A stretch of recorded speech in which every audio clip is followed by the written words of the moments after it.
কেরলে কংগ্রেস জেতার পর পাকিস্তানের মুসলিম লীগের পতাকা ওড়া নিয়ে বেশ বিতর্ক চারিদিকে। এটা নিয়ে পচাদাও ভিডিও করেছে, ইন্দ্রজিৎদাও ভিডিও করেছে, আর ওদের ভিডিও আমি অলরেডি যা যা বলেছে সমস্তটাই প্রোফাইলে পোস্ট করেছি, পেজে পোস্ট করেছি, মানে চ্যানেলে এবং প্রোফাইলে পোস্ট করেছি।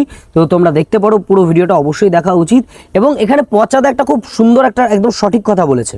ভগৎ সিং একটা পোস্টারে আছেন, সেই পোস্টারটাকে এরকম ছিঁড়ে নামানো হচ্ছে, এর থেকে লজ্জাজনক, এর থেকে নির্লজ্জ কাজের কিছু হতেই পারে না। কিন্তু আমায় একটা কথা বলো, ভগৎ সিং যে পোস্টারে আছেন সেই পোস্টার স্ট্যালিন কি করছে?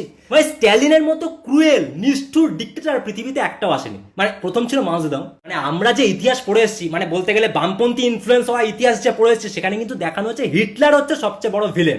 ভাই কমিউনিস্টদের সবচেয়ে বড় ভিলেন ছিল হিটলার, কিন্তু স্ট্যালিন আর মাও জেদং এর কাছে কিচ্ছু না। ভাই স্ট্যালিন প্রায় 2.5 কোটি মানুষ মেরেছে, আর মাও জেদং প্রায় 5 কোটি মানুষ মেরেছে, 5 কোটি। এবার তুমি যদি এরকম পার্সপেক্টিভ দিয়ে দেখো যে এরকম একটা নরখাদক নিষ্ঠুর স্ট্যালিনের পাশে কেন ভগৎ সিংকে রাখা হয়েছে, এই জন্য ছিঁড়ে ফেলা হয়েছে। কত রকম পার্সপেক্টিভ ভাই, এরকম ওয়াইড পার্সপেক্টিভ দিয়ে একটা জিনিসকে বিচার করবে, এটাকেই বলে এডুকেটেড মাইন্ড। আবার ইন্দ্রজিৎদাও একটা খুব একদম ভ্যালুয়েবল একটা পয়েন্ট বলেছে, খুব একদম পারফেক্ট কথা বলেছে। পতাকা নিয়ে আপত্তি করেছি তাই জন্য খুব গায়ে লেগেছে, তাই তো? আরে এই পতাকা নিয়ে আপত্তি ছিল সর্দার বল্লভভাই প্যাটেলের, ডক্টর শ্যামাপ্রসাদ মুখার্জির, ডক্টর বি.আর. আম্বেদকরের এবং হিন্দু মহাসভার। এছাড়া বিভিন্ন ঐতিহাসিকগণ তারা সন্দেহ করেছিল, তারা মনে করেছিল যে ষড়যন্ত্র করে এখানে রয়েছে। তাহলে কি সর্দার বল্লভভাই প্যাটেল, ডক্টর শ্যামাপ্রসাদ মুখার্জি, আম্বেদকর এরা কি গর্ধব? এরা কি অতিরিক্ত চালাকি করছে?